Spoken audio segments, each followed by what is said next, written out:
Como sabéis, hoy vamos a tratar el tema del transhumanismo. Nos ha puesto aquí un esquema que la verdad que uno dice, esto se avecina muy interesante. Así que, pues nada, le dejamos a él la palabra que seguro que nos va a enriquecer muchísimo. De verdad, de corazón, gracias. Muchas gracias.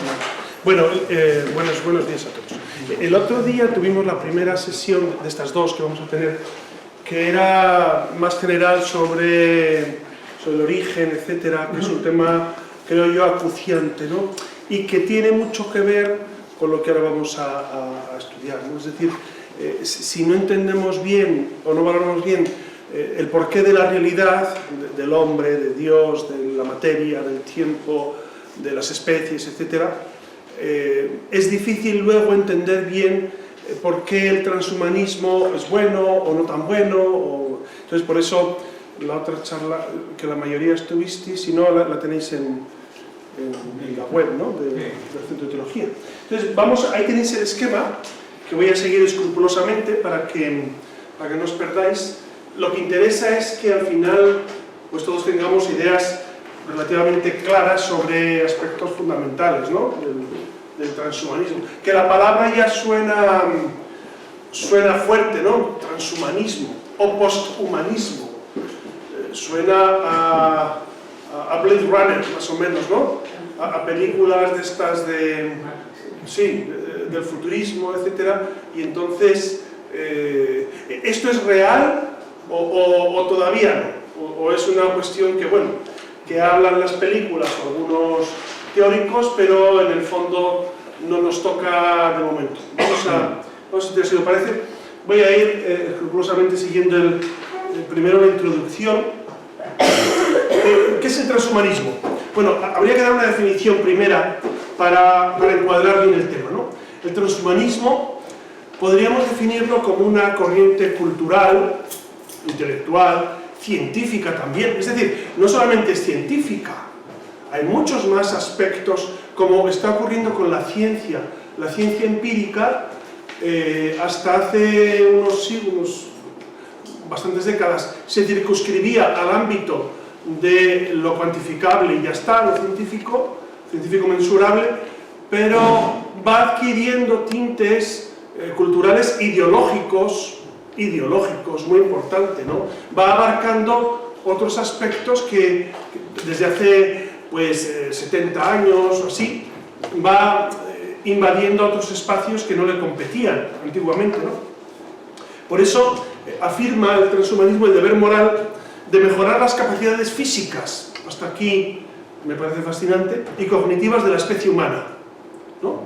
Es decir, mejorar las capacidades físicas y cognitivas del hombre, lo cual es muy loable, y de aplicar al hombre nuevas tecnologías, ¿no? Nuevas tecnologías que le ayuden a eliminar aspectos no deseados, el dolor, la enfermedad, incluso la muerte, ¿no?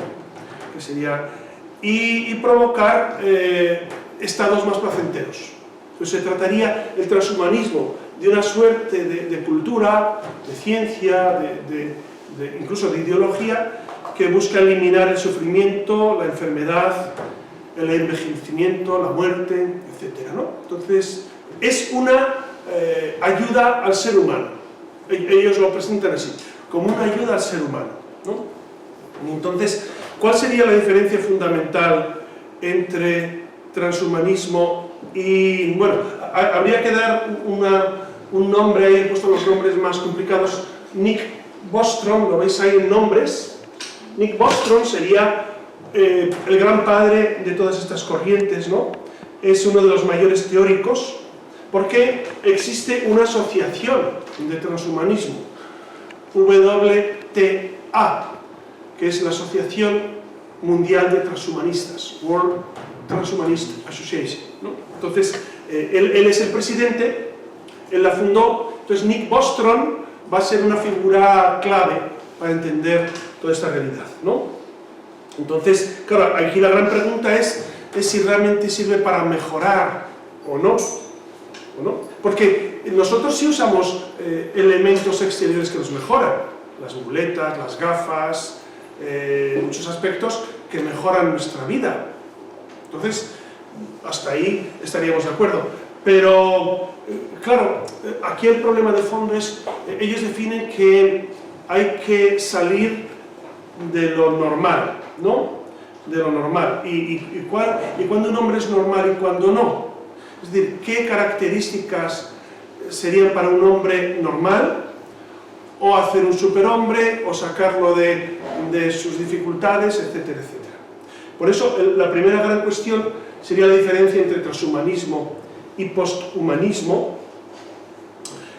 La primera sería una transformación del ser humano, una transformación en general en algunas de sus capacidades físicas o psíquicas, y el posthumanismo iría más allá, iría a buscar que después de esta vida humana, primero, que no se acabara esta vida humana tan rápido.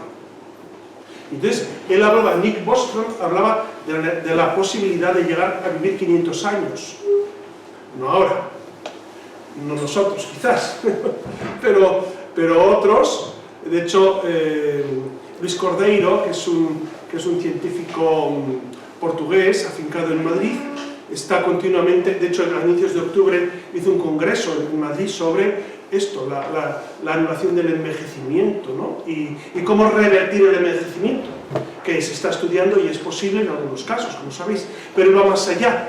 Él dice que de aquí a 10-15 años se eliminará gran parte de las muertes, que se retrotraerá la muerte 30 años más. Es lo que buscan, ¿no? Entonces, eso sería el posthumanismo, sería entonces buscar no morir. Ya Horacio lo dijo. Horacio, el gran poeta latino, dijo non omnis moriar, no morir del todo. Bueno, pues algo así. Él lo decía en el sentido poético, porque él quería perpetuarse en sus obras, en su vida, pero estos van más allá, van a nivel científico, ¿no? Cómo perpetuarse.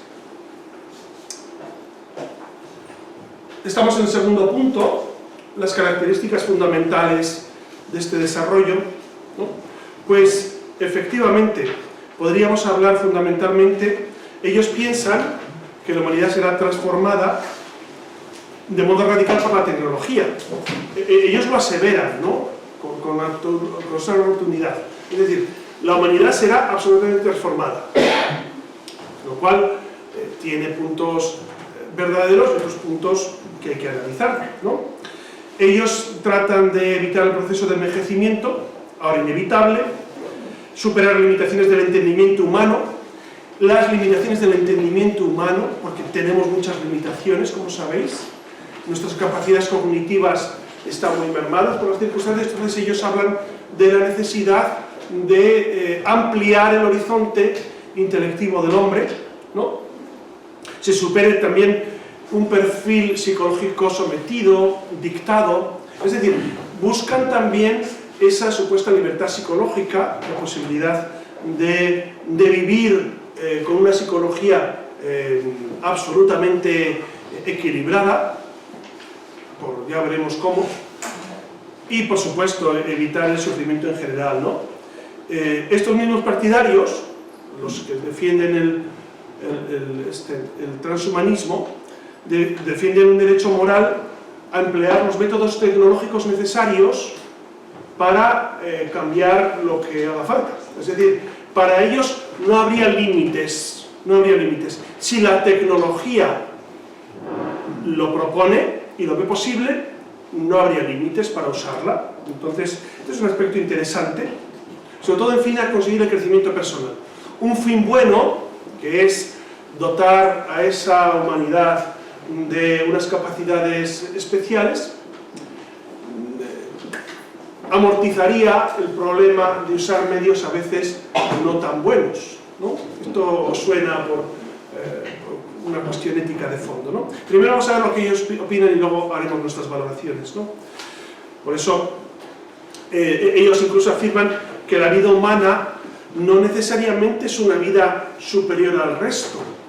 Es vida humana, pero no superior al resto de vidas. Y cuando meten vidas, incluye no solamente los animales o las plantas, también vidas extraterrestres de las cuales hablan y afirman. Ya el otro día en la otra charla hablamos sobre el mundo extraterrestre, ¿no?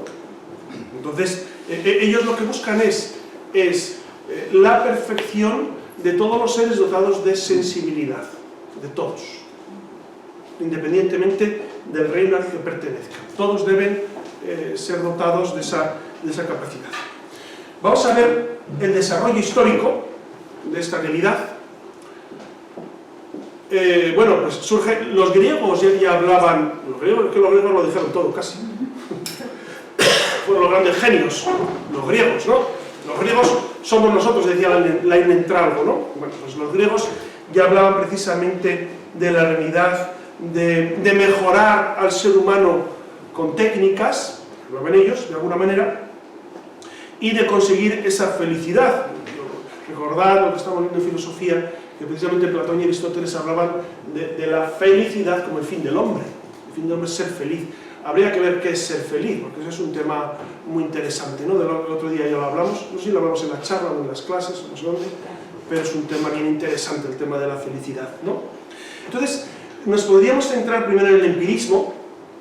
Yo creo que el empirismo fue un punto de inflexión fundamental con Hume. Creo que él tuvo algún prolegómeno con Bacon, y yo me iría hasta Descartes seguramente, pero Hume es el primero. Hume muere en el año 1776.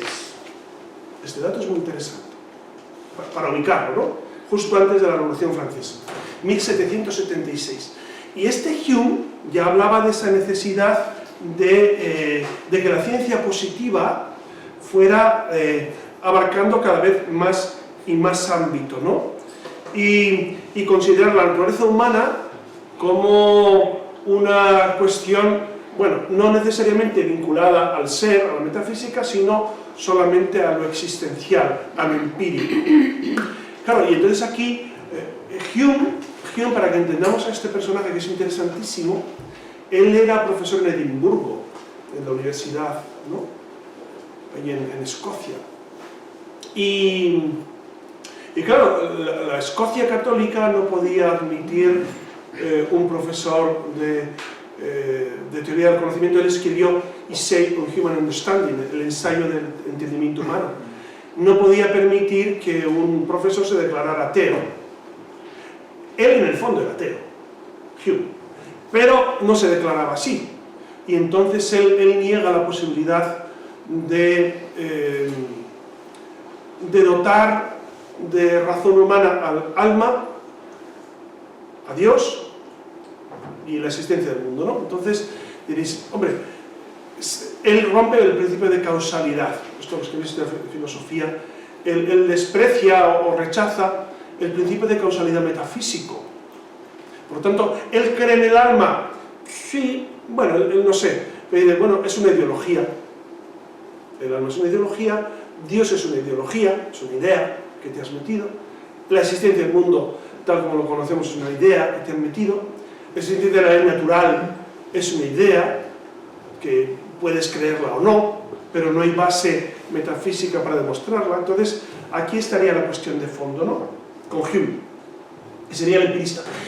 Al mismo tiempo, un siglo después prácticamente, surge Darwin, que Darwin no es que fuera un genio, pero intuyó, con ese famoso viaje del Beagle a las Galápagos, intuyó que existía una evolución en los animales. Es una intuición muy buena, sabéis que escribió El origen de las especies, ¿no?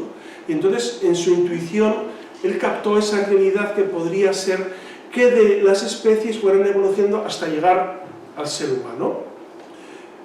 Ya el otro día hablamos sobre esto, en la antigua charla, sobre el origen del ser humano y cómo esa intuición pues tiene sus particularidades, ¿no? Hay otro momento, precisamente, bueno, se me olvida, en este apartado del empirismo, también meteríamos a Lamettrie, que está aquí, Lamettrie, que es el que propone el hombre-máquina, que es del siglo XIX, y él ya va intuyendo que el hombre tiene que ser ayudado por las máquinas de una manera especial, ¿no? Y llegamos al apartado C, que es la inteligencia artificial, porque esta tesis transhumanista cobra fuerza especialmente con la inteligencia artificial, que surge a partir de los años 50, ¿no? Los ordenadores son de la posguerra, los primeros ordenadores, las grandes computadoras americanas que fueron ellos los que las innovaron. Entonces, a partir de ese momento comienza también el desarrollo de esa inteligencia artificial que estos futuristas de América, de Norteamérica, de Estados Unidos, pues fueron poco a poco desarrollando y esto lo aplicaron, esa inteligencia artificial, al hombre. Y es el momento, por ejemplo, en que brota la criogenización. ¿Habéis oído esta palabra? La criogenización es precisamente la congelación del individuo para resucitarlo, entre comillas, en el futuro. De hecho, Walt Disney está criogenizado, y otros más, los que pueden pagar ese proceso, lo cual suscita serios problemas no morales, científicos. Científicamente es complicado volver a la vida, ¿no? Pero bueno, o sea, si estás muerto, estás muerto, ¿no? Entonces esto, no sé si aquí hay médicos, claro, no hay que ser médico para darse cuenta de ese detalle. Si te has muerto, ¿no? Entonces, bueno, pero eso es una idea que ellos contemplan como futurible, ¿no? De volver a la vida, pues eso, las personas que se encuentran en esa realidad. Habría entonces la visión actual que nos dice, pues habría varios puntos fundamentales en esta teoría transhumanista. La primera que podríamos destacar en esta visión es una confianza y un optimismo sin límites en sus posibilidades, ¿no? Ellos, de hecho, cuando escuchas a Luis Cordeiro, a mí me deja perplejo su confianza absoluta y su alegría a la hora de decir que va a eliminar la vejez, o por lo menos el envejecimiento, de aquí a 15 años. Y vosotros pensáis, a mí no me toca. Sí, hombre, me va a tocar a todos. El otro día escuché Maynard. Maynard es el de tricicle, ¿recordáis? Pues escuché, es muy interesante esta gente, porque él dice que, bueno, él está empleando grandes esfuerzos en evitar su envejecimiento, tiene 80 años ya.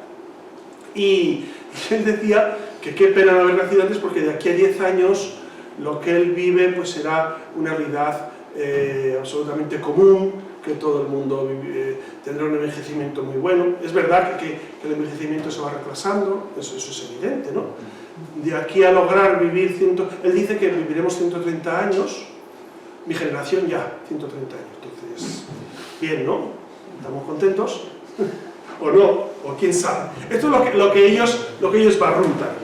Otro aspecto que ellos proponen es que la naturaleza humana estaría reducida a pura materia.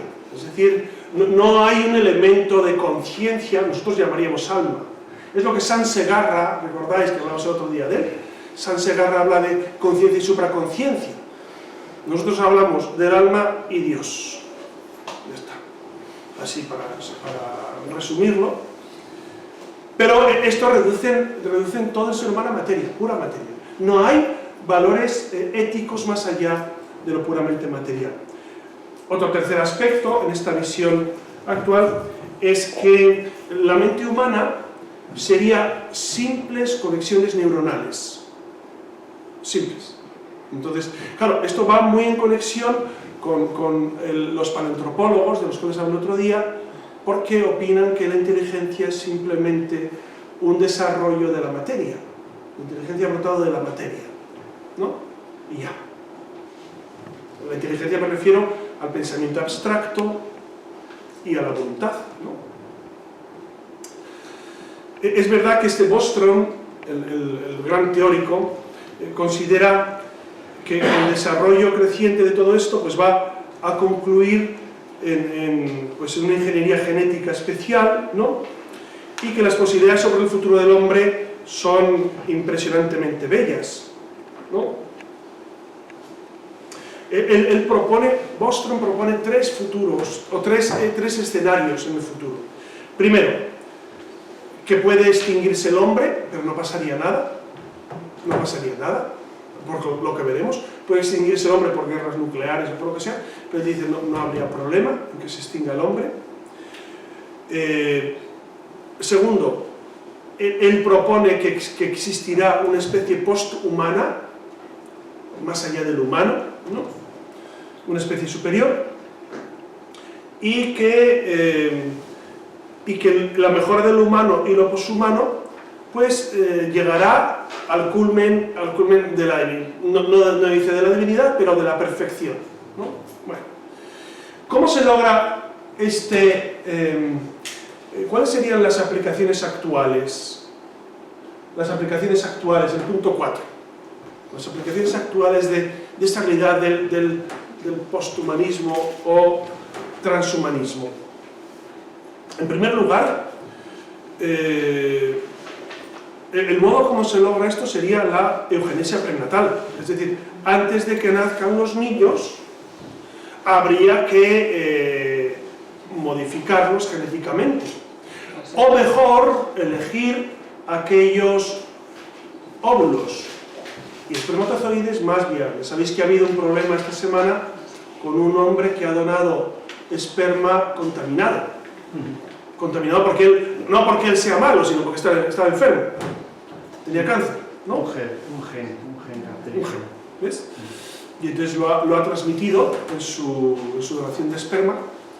Yo no sé si él se cayó eso o no lo sabía. No lo sabía. No lo sabía. Bueno, pues entonces, claro, este es el problema, ¿no? De recibir donantes de otros porque no sabes bien quién es de dónde lo recibes. Esto es esta semana, ¿no? Y ha donado, hay como 400 embriones, o niños ya, o adultos, que serán. Es un tema éticamente interesante, ¿no? Pues eso, por ellos, estos del transhumanismo fomentan especialmente la selección natural, artificial, en estos embriones para que los mejores sean más viables. Esto ya lo hizo Hitler, ¿no? En los años 30 ya se vivió esto en Alemania, y se había vivido antes, y se ha vivido después, es decir, esto no es nuevo, ya se vive de alguna manera. Incluso se plantea sin ningún problema el infanticidio neonatal, es decir, una vez nacido el individuo, si tiene alguna discapacidad, se le aniquila, ¿no? Sin problema. Esto lo proponen, ¿eh? O sea, no es una realidad. Por eso nos impresiona cuando de repente se dice, no sé si recordáis que en el estado de Nueva York, hace 4 años, se propuso la ley de la posibilidad de eliminar un niño en el seno de la madre hasta el día antes de nacer. Digo, ¿es barbaridad? No, es igual que matarlo 9 meses antes. Es el mismo individuo, ¿no? Un poquito más desarrollado. Pero dices, ¿cómo es posible esto? Bueno, es el transhumanismo que propone esa eugenesia prenatal, incluso postnatal, ¿no? Lo cual es tremendo. El segundo aspecto sería esa nanotecnología molecular que busca precisamente, a través de la introducción de microchips en el cuerpo, o el cerebro, o en algunas partes de los órganos, activar o potenciar capacidades. Entonces, esto se está haciendo ya de manera terapéutica, ¿no? Por ejemplo, gente que tiene problemas de audición, pues se le implanta directamente al cerebro algo. Esto podría tener más consecuencias positivas, por supuesto. También negativas, seguramente sí, ¿no? Sobre todo cuando entras en el cerebro de los individuos, ¿no? Entonces, esta nanotecnología molecular ya se está produciendo de manera pues, bastante desarrollada, ¿no? Otro aspecto son precisamente los fármacos para controlar el bienestar emocional, ¿no? Los antidepresivos. A mí me sorprende cómo España es uno de los mayores consumidores de antidepresivos. ¿No os parece extraño? Sí. Alguno no, otros sí. Bueno, es un tema de debate. ¿no? Y algunos de sois médicos o estáis en el mundo de la medicina, pues podéis hablar con más, seguramente con más autoridad, ¿no? Cómo se ha extendido esto y cómo se propone de una manera muy amplia el uso de antidepresivos sin muchos problemas, ¿no? Y lo normal es medicarse. Yo no sé, no sabría, pero a mí me sorprende mucho este uso, ¿no? Porque al final lo que se pretende, el transhumanismo pretende que gracias a fármacos se consiga un efecto de estabilidad emocional, incluso lograr píldoras de la personalidad. Es decir, si tienes una personalidad que sería, pues cambiar tu personalidad a través de fármacos. Esto seguramente se podrá lograr, o se ha logrado ya, y claro, aquí hay un tema moral muy importante, ¿no? Sobre la libertad de la persona humana. Es un tema moral. Es lo mismo que a veces se ha propuesto a los violadores hacerles castración química. Y dice, hombre, ¿eso es matar moscas a cañonazos? ¿O sería lo lícito? Yo creo que hay otros medios, ¿no?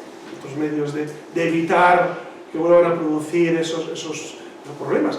Pero claro, entramos ahí en un campo en el que se deteriora grandemente pues, la libertad del individuo humano. Otro aspecto es la superación del envejecimiento y la muerte, precisamente con terapias génicas o métodos biológicos, que Maynard hablaba de esto precisamente. Quieren detener el envejecimiento, que seguramente tendrá su componente positivo, ¿no? No sé, terapias para evitar el dolor, el sufrimiento, las enfermedades.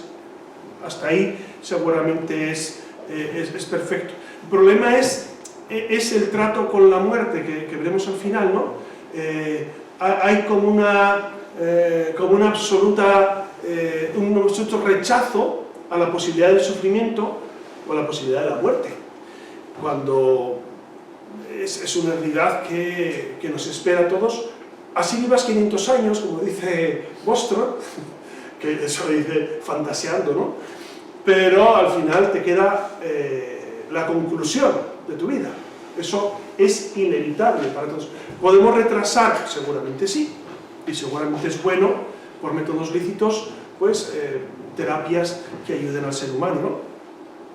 Pero en el fondo, con este tema de la muerte, hay una consideración de nuevo de un hombre carente de sentido espiritual. Entonces se niega la trascendencia y se niega esa posibilidad de que hay un Dios más allá. El otro día escuchaba una conversación de un sacerdote de Madrid, en un podcast, que decía que tenemos que acostumbrarnos a vivir la muerte con gozo y esperanza. Claro, ¿te quieres morir? Hombre, de entrada no. Así, ahora mismo me viene mal, ¿no? Ahora mismo no. Ahora mismo si hay que morirse, pues bueno, pero como decían los cartujos, morir habemos, ¿no? Morir habemos.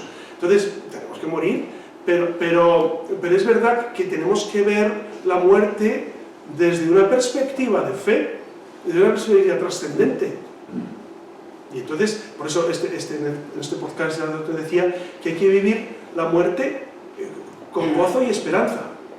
Y dice, ¿con gozo? Pues sí, desde esta perspectiva de vida eterna, ¿no? En el punto E, la existencia posbiológica, pues precisamente es esa existencia más allá de lo que vimos. Sería el trasplante de cerebro, por ejemplo, si se lograra hacer a nivel tecnológico. Todavía no se ha logrado, pero imaginad que se puede lograr trasplantar el cerebro. O incluso que tus pensamientos, tu personalidad, tu vida quede en un disco duro y que eso se reproduzca por medios virtuales. Y ahí tienes a tu abuelita enlatada en una CPU, en un pendrive, ¿no? Tienes a la abuelita en el pendrive y la pones, entonces se proyecta y ahí está. Y podría, Bueno, la inteligencia artificial es lo que hace también, ¿no? Puedes dialogar con la inteligencia artificial, ¿verdad? Pues eso, podrías dialogar con tu abuelita porque tendría los recuerdos de toda su vida y te hablaría y te aconsejaría y no sé qué, no sé cuántos. Esto es muy interesante, todo esto, ¿no?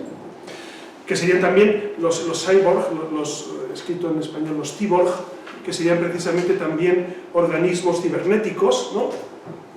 Que sería una entidad en parte orgánica, por ejemplo, y en parte cibernética.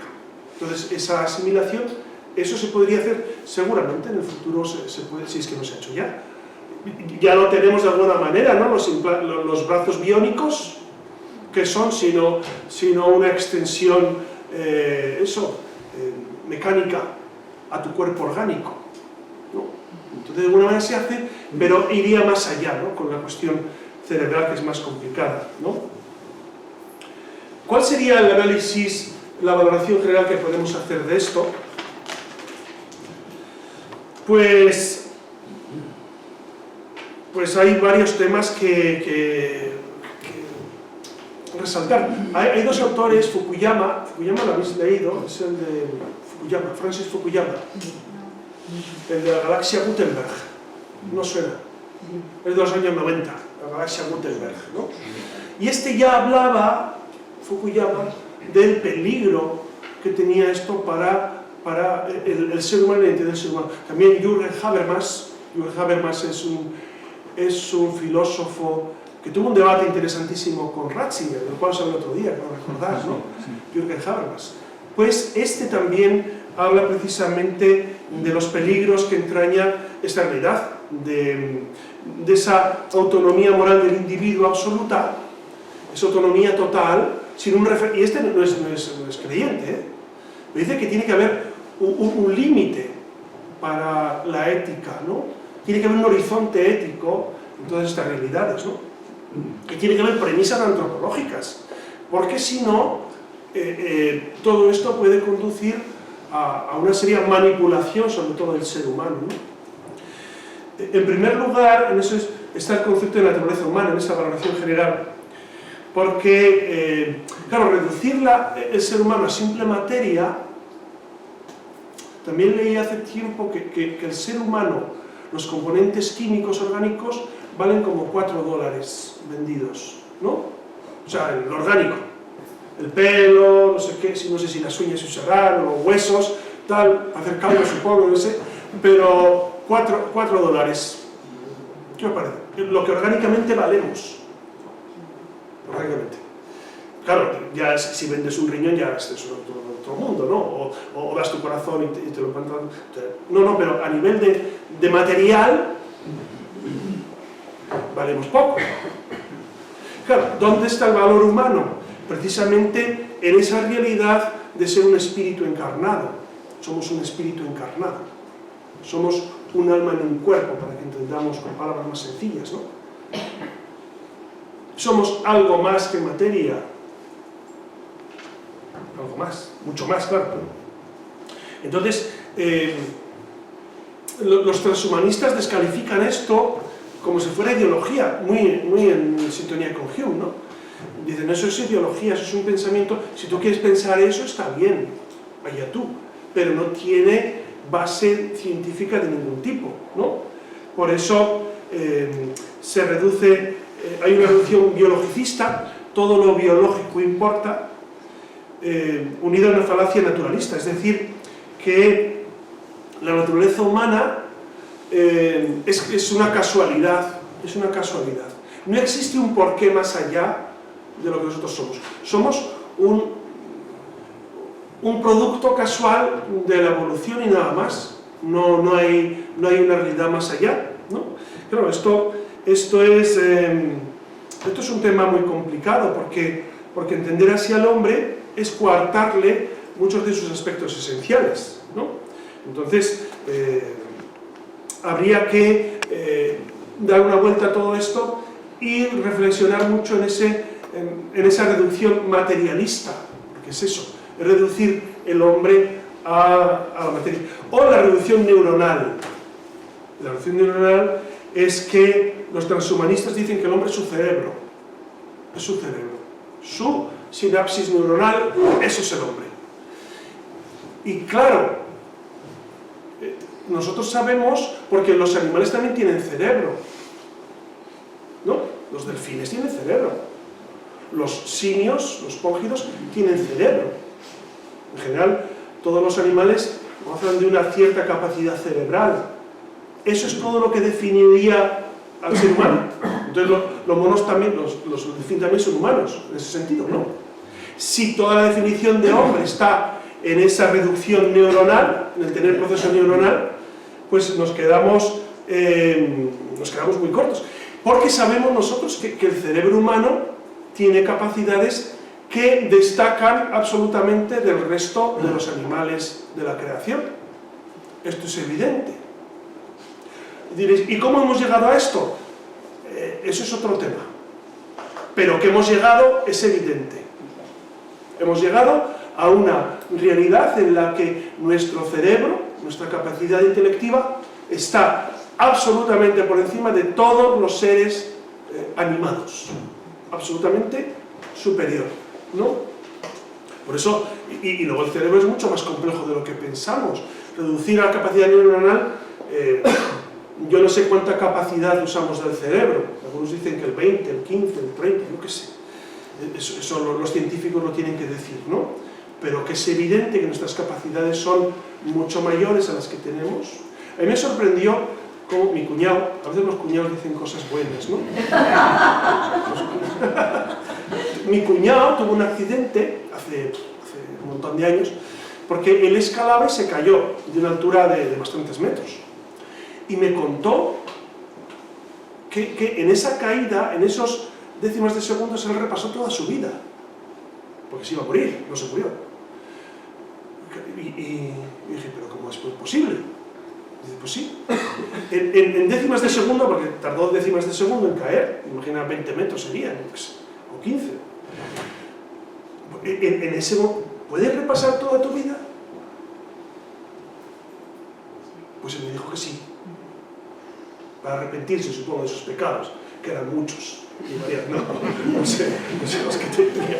Pero uno dice, entonces el cerebro se activa de una manera especial. Lo mismo que San Segarra nos habló el otro día, de esas capacidades del individuo que clínicamente está muerto, o eso parece, pero tiene unas capacidades psicológicas que salen de lo normal. El cerebro tiene capacidades que desconocemos seguramente, en gran porcentaje, ¿no?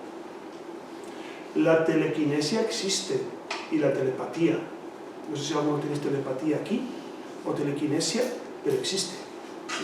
Y yo creo que es gente, no sé, que tiene un cerebro más desarrollado, por lo que sea, o tiene unas capacidades especiales, ¿no? Entonces, reducir a proceso neuronal esto es absolutamente errado. Otro aspecto importante, en segundo lugar, estaría la reducción a lo racional, claro. Es decir, no solamente el hombre es puramente racionalidad, hay un aspecto de voluntad que es el amor. Entonces, si reducimos solo a lo racional del ser humano, mermamos una capacidad esencial, que es la capacidad de amar. Entonces, por eso, lo que decía, transformar la personalidad por fármacos tiene muchos problemas de cara a la libertad del ser humano. ¿La libertad qué es?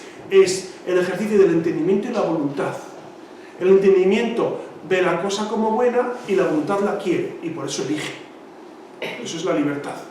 Es la conexión entre el entendimiento y la voluntad.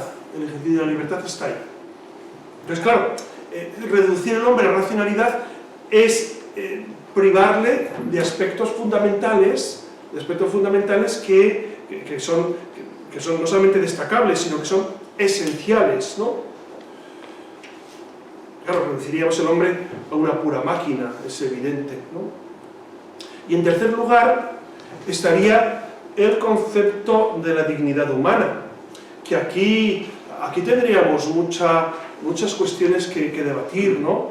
Porque el transhumanismo, en muchas ocasiones, tiene una gran incapacidad para entender la identidad y la dignidad del individuo, del ser humano, sea quien sea y como sea un embrión o sea una persona en los últimos estadios de la vida, o sea una persona con una dificultad congénita. Estoy pensando ahora en un niño Down, un niño con problemas de cualquier tipo. Tienen mucha dificultad para entender que la dignidad del ser humano no la produce las capacidades mentales, ¿no? La dignidad está en que es una persona de nuestra especie y por lo tanto tiene entendimiento y voluntad, que son las potencias del alma, lo que llamaríamos las famosas potencias del alma, ¿no? Entendimiento y voluntad. Entonces, un ser dotado de entendimiento y voluntad posee un alma que da forma al cuerpo, que informa el cuerpo. Cuerpo y alma son unión sustancial. Esto es la antropología no cristiana, aristotélica. Aristotélica tomista, y nosotros vivimos esta realidad, nosotros concebimos que cuerpo y alma es una unión sustancial irrompible, no se puede separar, y entonces la dignidad del ser humano brota de ese pertenecer a una especie superior, absolutamente superior, dotada de un entendimiento y voluntad que le identifica con un creador. Claro, y de nuevo volvemos al tema Dios. Dios no es una superestructura en el desarrollo científico ni intelectivo. Dios es esencial en el desarrollo científico y en el desarrollo filosófico. Nos hemos acostumbrado, y nos lo hemos creído, que Dios es, bueno, tú eres filósofo o científico o botánico, y además crees en Dios. No, amigos, no es así la cosa, no es así. Eres individuo de la especie humana y para ti Dios es esencial. Otra cosa es que tú lo quieras negar después. Dios es esencial. Esto es muy importante, porque este aspecto a mí me parece que se nos olvida mucho en el mundo de la racionalidad, ¿no? Y se nos pasa por alto que Dios no es una superestructura, que el ser humano está hecho a imagen y semejanza de Dios. Lo diga el Génesis o la filosofía, que también lo dice. Que este es el famoso capítulo 5 de la metafísica, que algunos habéis recibido y la tenéis fresca, ¿no? Metafísica. Bueno, pues eso precisamente es... claro, cuando estos hablan de mejorar la calidad de vida del ser humano, ¿qué es calidad de vida? ¿Qué es calidad de vida? ¿No? La calidad de vida, por supuesto, que es mejorar médicamente a un individuo, pues por supuesto, ¿cómo no? Pero mejorar la calidad de vida sería, entonces también a uno que está sufriendo mucho, pues lo aniquilamos, ¿no? Porque no tiene calidad de vida, lo aniquilamos. Entonces usan conceptos que son muy discutibles, ¿no? Y ellos hablan al final de vidas que no son dignas de ser vividas. Claro, lo cual es tremendo. ¿Por qué tú decides qué vida es digna de ser vivida y cuál no? ¿Quién eres tú para decidirlo? O para inducir al otro que lo decida. Porque con esto también, que el proyecto de la eutanasia está también circunscrito en esta realidad del transhumanismo, ¿no? Porque sería material desechable, ¿no? Como diciendo, estos pobres ya vamos a irlos desalojando, porque ocupan espacio, económicamente son una carga, son un lastre, entonces habría que... Entonces, eso hace perder la humanidad, el sentido de la dignidad humana, ¿no? ¿A qué conclusiones llegamos? Estamos ya en el sexto punto y último. ¿Qué conclusiones podemos valorar? Pues, primero, que estos autores transhumanistas en muchas ocasiones identifican la felicidad psicológica con la perfección física y no va unido. Yo no sé vosotros si sois perfectos físicamente, servidor no. ¿Cuánta gente hay perfecta físicamente? Claro, todos tenemos nuestras pequeñas taras, ¿no? Nuestras pequeñas dificultades. Y sin embargo, nosotros hemos aprendido a a trabajar con esas dificultades y a llevarlo pues con cierto salero. Y entonces, ¿y somos felices? Sí. Pero ¿te va todo perfecto? No. A nivel físico me refiero, no a nivel económico, que así nos va mejor. Pero a nivel físico, pues es verdad que tenemos todos dificultades, más o menos, ¿no? Entonces, claro, identificar que si tú tienes una merma física, ya no eres feliz. ¿Por qué? ¿Por qué? ¿No? Incluso la imperfección genética. Un niño que nace con una dificultad genética ya no puede ser feliz. Ya está clausurado. ¿No? Si te habéis tenido experiencia, y muchos lo trabajáis con niños, por ejemplo, Down, pues son niños muy contentos, muy felices, ¿no? Por lo menos la experiencia que yo he tenido con ellos ha sido siempre de unos niños porque viven con mucha tranquilidad. Tienen sus dificultades físicas, por supuesto, pero no necesariamente una discapacidad genera una infelicidad siempre, ¿no? Por eso la felicidad humana no es perfección genética. Hay un debate, ya hablamos otro día de la felicidad, que es un tema interesantísimo, sobre la definición de felicidad, ¿no? Es complicado, es complicada. Yo lo resumiría en satisfacción. Felicidad, satisfacción. Pero si queréis abundar más, y en el terreno del amor, sería amar y ser amado, seguramente la felicidad, ¿no? Entonces, uno imperfecto, físicamente me refiero, como todos nosotros, puede amar y ser amado, puede ser feliz, puede encontrar plena satisfacción, sí, claro, con imperfecciones, con enfermedad. ¿Con enfermedad se puede ser feliz? Sí. Sí. Entonces, claro, y el transhumanismo esto no lo acaba de aceptar en ocasiones, ¿no? Por eso, la experiencia nos demuestra que muchas veces la felicidad no depende de las cuestiones físicas. No depende en absoluto, va más allá. Entonces, por eso habría una gran confusión en ocasiones sobre las capacidades físicas y las cualidades morales o metamateriales, lo que va más allá, ¿no? Por eso hay un continuo deseo de plantear la vida como el proceso científico es lo que te llena de optimismo, ¿no? La ciencia, el progreso. El progreso es lo que te llena de esperanza, de optimismo. Y no, o no del todo. Por supuesto que el progreso nos da un horizonte en muchas ocasiones muy agradable, ¿no? El progreso científico nos ayuda a vivir mejor, efectivamente, pero no siempre provoca gran efecto de felicidad, ¿no? Y habría un tema que los transhumanistas no acaban de controlar, que es qué hacer con los individuos no perfectos, los no nacidos y los nacidos, los no perfectos. Los no perfectos que viven ya y que no les puede solucionar. Pues claro, si les puede solucionar su problema, ¿qué hacemos con los no perfectos? ¿Aniquilamos los no perfectos?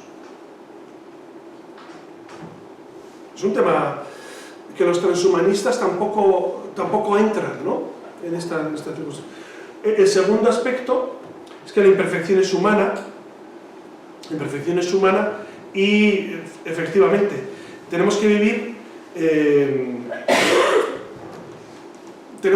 el tiempo que ni siquiera que Dios tenga, porque efectivamente, si no eres creyente en Dios, el tiempo que tu naturaleza lo permita. ¿Por qué es mejor vivir 130 años?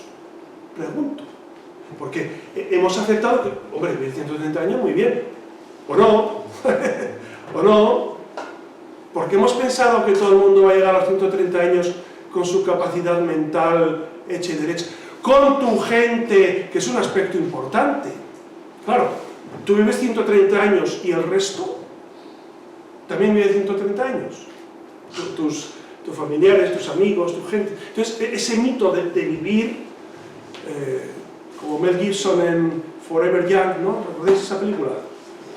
Joven para siempre, Forever Young. Bueno, pues eso, ¿no? Mel Gibson, que se hacía de joven continuamente. Claro, es un desastre. Todo el mundo envejecía y él no. Y entonces él se sentía en el caos. En el caos. Es muy interesante todo esto. Bueno, otro aspecto es precisamente el componente utópico, el tercero, porque el proyecto transhumanista es irrealizable en su totalidad, es decir, no se puede realizar del todo, ¿no? Entonces, se pueden realizar algunos aspectos, pero ellos lo proponen todo como una visión holística del ser humano, y eso es imposible en muchos aspectos, ¿no? Imposible, a día de hoy, es imposible. Diréis, ¿dentro de 50 años será posible? Pues este planteamiento será el mismo. Esta charla dentro de 50 años se podría ver y revisar y validar. En el fondo sí. ¿Por qué? Porque el fondo es quién es el ser humano. Y esto es ahora, año 2025, y dentro de 50 años lo mismo. ¿Habrá mejorado, habrá cambiado la tecnología? Por supuesto. Pero siempre estará el debate ético, siempre de fondo. Porque el ser humano siempre es algo más o alguien más que una máquina o un proceso simplemente científico, ¿no? ¿Cuáles son las implicaciones precisamente de esto, ¿no? Implicaciones inhumanas que se dan, ¿no? Primero, la eliminación eugenética de seres imperfectos. Segundo, la creación de embriones, esto ya se hace, embriones humanos más perfectos, ¿no? Claro, el concepto perfección es un tema filosófico fundamental. ¿Qué es más perfecto y qué es menos perfecto? No sé, la raza aria era más perfecta por ser altos, rubios, ojos azules. ¿Era más perfecta? No, no necesariamente. Físicamente son más perfectos las razas negras, ¿no? Los negros son más perfectos. Físicamente me refiero, de musculatura, de aguante, de capacidad, ¿no? Entonces, ese mito de la perfección, pues siempre hay que valorarlo, ¿no? El tercero, la eliminación de la igualdad entre todos los seres humanos, claro, porque ya habría económicamente los que sí podrían desarrollar esas tecnologías y los que no. Ya Aldous Huxley habló sobre esto. ¿Recordáis el famoso libro de Aldous Huxley? Un mundo perfecto, un mundo feliz, ¿no? Un mundo feliz. Pues ya habló de estas realidades. Y ese es del año 56, por ahí, yo creo, ¿no? Bueno, el empleo de nanotecnologías con aplicaciones intrahumanas sin pensar en las consecuencias en el hombre, por supuesto. Otro aspecto es la criogenización del ser humano, que eso está por ver qué va a pasar cuando descongelen a Walt Disney. Claro, todo el mundo piensa que va a volver a la vida. Es harto complicado. Se le podría poner a lo mejor un corazón nuevo y los órganos de... Se podría hacer. Pero el cerebro congelado, ¿podría trasplantarle un cerebro nuevo? Claro, ¿podrían coger el cerebro congelado, sacárselo y meterle un cerebro nuevo y hacer las conexiones pertinentes? De momento no se puede hacer. Claro, exacto, y aparte no sería Walt Disney. Pero de momento no se puede hacer eso. O sea, científicamente, no éticamente. Éticamente sabéis que se permite, la donación ética sería de todos los órganos, menos el cerebro y las gónadas. Las gónadas porque es la transmisión de tu identidad biológica, ¿no? Y el cerebro tampoco se puede donar. En caso, se puede donar a la ciencia, pero no para trasplantes, ¿ok? Algunos pueden donar el cerebro para que lo estudien y digan, qué tío tan inteligente, diríamos aquí, ¿no? Entonces, por ejemplo. Y el último aspecto, precisamente ese antihumanismo, pues la teoría transhumanista, además de apoyarse en cuestiones antropológicas muy discutibles en el plano teórico, no es en absoluto un humanismo posmoderno y laico, sino más bien un antihumanismo, ¿no? Es decir, no es proponer el hombre como centro de la humanidad, del universo, de lo creado, no. Es precisamente un antihumanismo, es una degradación del hombre, ¿no? Por eso no se tiene en cuenta la fragilidad del cuerpo humano, su limitación en el tiempo y en el espacio, que es un signo de grandeza. Nuestra limitación es signo de grandeza, porque en nuestra limitación descubrimos lo importante que es el resto de la sociedad. En mi limitación descubro lo importante que es estar acompañado. Esto es muy grande. Esto es el humanismo tal como lo entiende la tradición judío-cristiana, ¿no? Es decir, el hombre no solamente imagen y semejanza de Dios, sino dotado de unas capacidades que le interrelacionan y esa menesterosidad o fragilidad nos engrandece, porque unos a otros estamos obligados a ayudarnos. De hecho, el hecho de que nazca un niño en el seno de una familia es esencial para su desarrollo social. Es esencial. No es una cuestión tangencial. Dices, bueno, no, coges al niño una vez nacido y lo llevas a una granja de niños. No hay un desarrollo razonable del niño, un desarrollo coherente. Y esto lo vemos, ¿no? A mí me sorprendió hace años, en catequesis, un niño que era muy rebelde, o sea, excesivamente, ¿no? Entonces, tenía 9 años el niño y era rubito y tal, y a la madre le pregunté, pero este niño, ¿cómo así? Dice, bueno, es que lo adoptamos. Digo, era ruso. Digo, pero ¿en qué edad? Lo adoptamos con 3 meses. 3 meses de nacido. 3. Y ya tenía dificultades para toda la vida. ¿Qué os parece? Bueno, vosotros esto lo conocéis porque estáis en el mundo de la educación, muchos, y de la sanidad. A mí me sorprendió muchísimo, porque lo sabías de teoría, pero luego te lo cuentan directamente y dices, sí, 3 meses lo adoptamos, 3 meses lo trajimos a España. 3 meses tenía. Y ya tenía esas dificultades que se han mantenido toda la vida, en 3 meses. Bueno, entonces, esto sería la realidad. ¿Y cuál es el horizonte? Fundamentalmente recuperar eso, el sentido del ser humano. El ser humano, con todas sus capacidades, todos sus equilibrios, también todas sus imperfecciones, y amar al ser humano por ser quien es, no por lo que puede llegar a ser, o por lo que le debería ser, sino amar al ser humano por ser quien es. Y hasta aquí lo que os tenía que contar. Si tenéis alguna pregunta, hemos estado una horita, ¿Cuánto? ¿No? ¿Hasta cuánto la Tierra? ¿Hasta cuánta gente puede albergar la Tierra?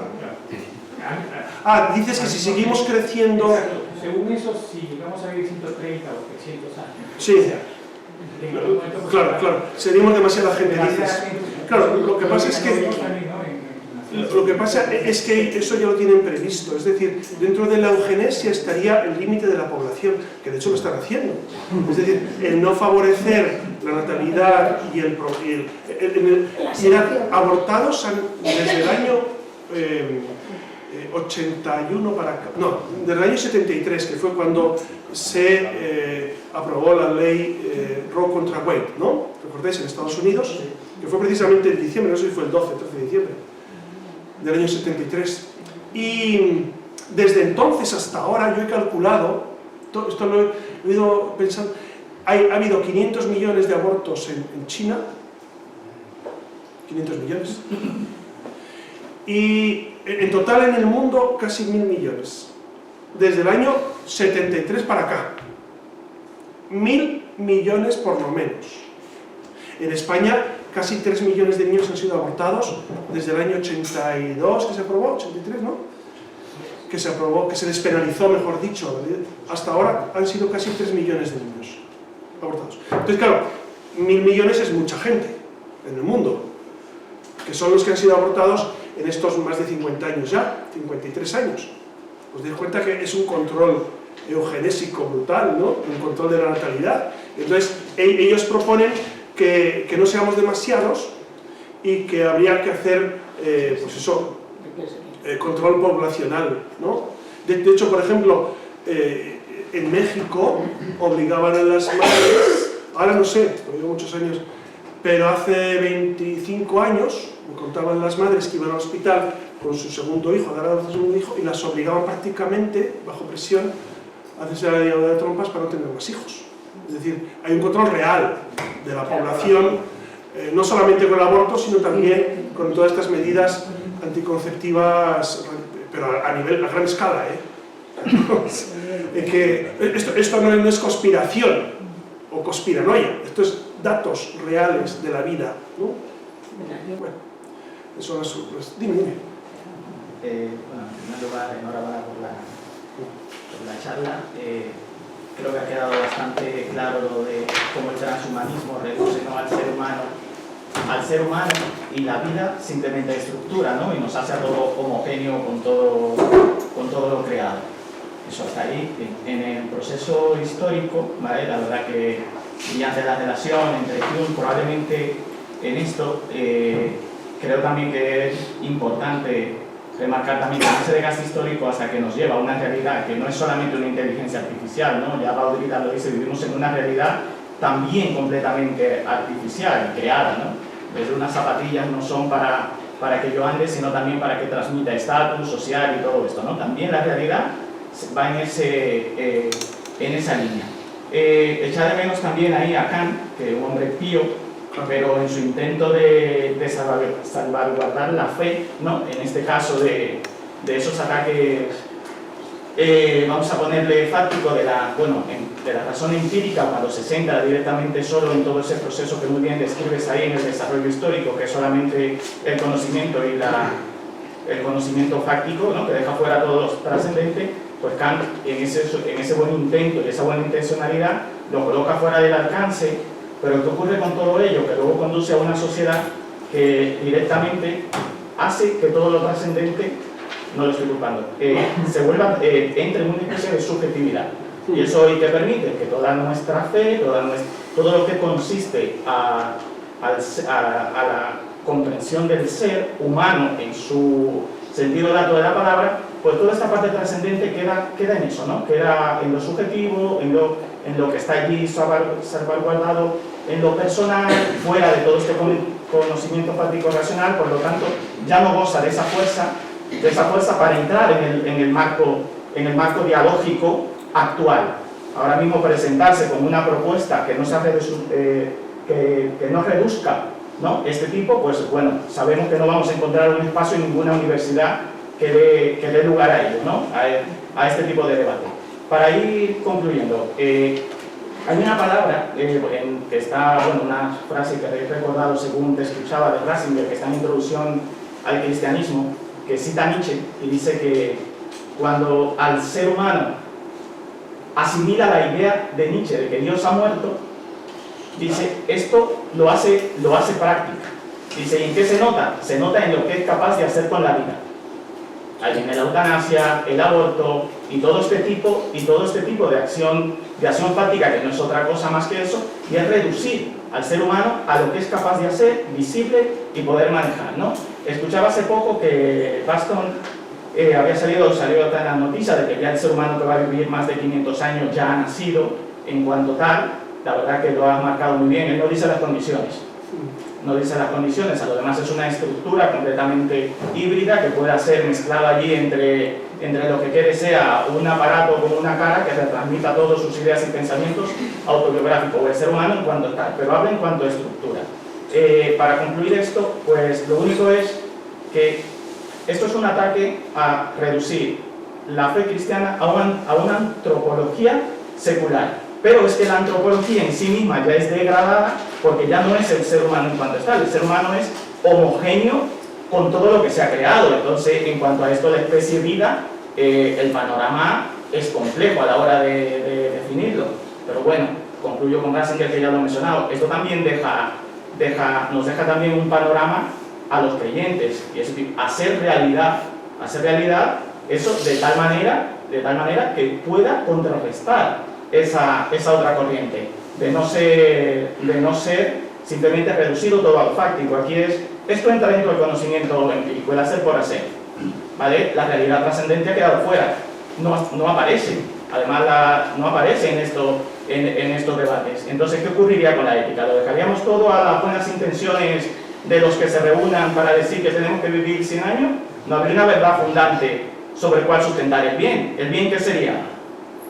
¿No?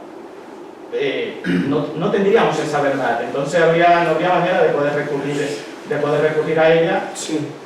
has dicho algo interesantísimo todo ello, y un aspecto fundamental, es verdad que yo no he incidido en el tema Dios, pero claro, cuando Asiano la Zaratustra dice Dios ha muerto, nosotros lo hemos enterrado, viva el superhombre al cual se refiere Nietzsche, muere en el año 1900, ¿no? Entonces todo el siglo XX es nietzscheano intensamente, ¿no?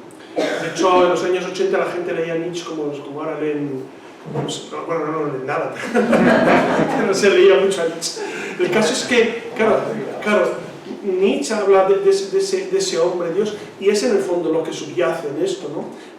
Ese anhelo, pero desde siempre, ese anhelo de construir tu Babel personal, y desarrollar ese esfuerzo por ponerte al igual que Dios, tú a tú con Dios, ¿no?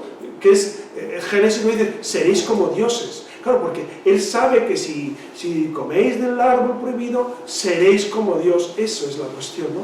Entonces, lo has dicho muy bien, que al final lo que subyace es ese deseo del hombre de progresar, pero no tanto por satisfacer unas necesidades humanas, sino por equipararse y por ponerse en el lindero de Dios. Y eso es absolutamente irreal, ¿no? De hecho, los grandes dictadores y las grandes faenas de la historia han sido por personas que se creían Dios, ¿no? Se creían Dios y creían que podían manejar a las personas y que estaban por encima del bien y del mal. De hecho, Nietzsche escribió un libro que se llama Más allá del bien y del mal, ¿no? Eso. Tú estás más allá del bien y del mal y tú decides quién vive y quién muere. Claro, lo cual es sorprendente, ¿no? Por eso está muy bien traído el tema Dios y ese seréis como Dios, ¿no? El suicidio, sobre todo en los países más desarrollados, se dispara. Entonces, ahí vemos los frutos que tiene esto, si no va acompañado con un aspecto espiritual que te complemente el ser humano, ¿no? O sea, porque el progreso en sí mismo no es ni bueno ni malo. Es decir, el progreso es algo fruto de nuestra racionalidad. De hecho el cristianismo es el garante del progreso, ¿eh? A mí cuando los progres se pueden hablar de progreso, digo, si tú supieras la historia de la ciencia y de la filosofía, descubrirías como el cristianismo, no así el mundo musulmán, no así el hinduismo. Entonces es muy importante también recordarlo. Entonces el cristianismo ha sido ese garante de progreso. ¿Por qué? Porque ha privilegiado esa relación razón y fe continuamente. Entonces el progreso en sí no es bueno ni malo, depende cómo se aplique. Por eso no es denostar los avances científicos en absoluto. La ciencia tiene su camino, pero ¿sabéis cuál es el problema? Que la ciencia muchas veces ha renunciado al diálogo con la filosofía y con la teología. Entonces renuncian a dialogar, renuncian a contrastar. ¿Eso que tú haces a nivel científico es ético a nivel moral? ¿Se puede hacer? ¿Todo lo que la ciencia te permite se puede hacer? ¿No hay límites? No tiene que haber un diálogo, y ese es, en el fondo, la bioética va por aquí, ¿no? Ese continuo diálogo del progreso, que es fascinante, bien llevado, el progreso es fascinante, pero tiene que estar siempre en diálogo con el hombre, en diálogo con la ética, ¿no?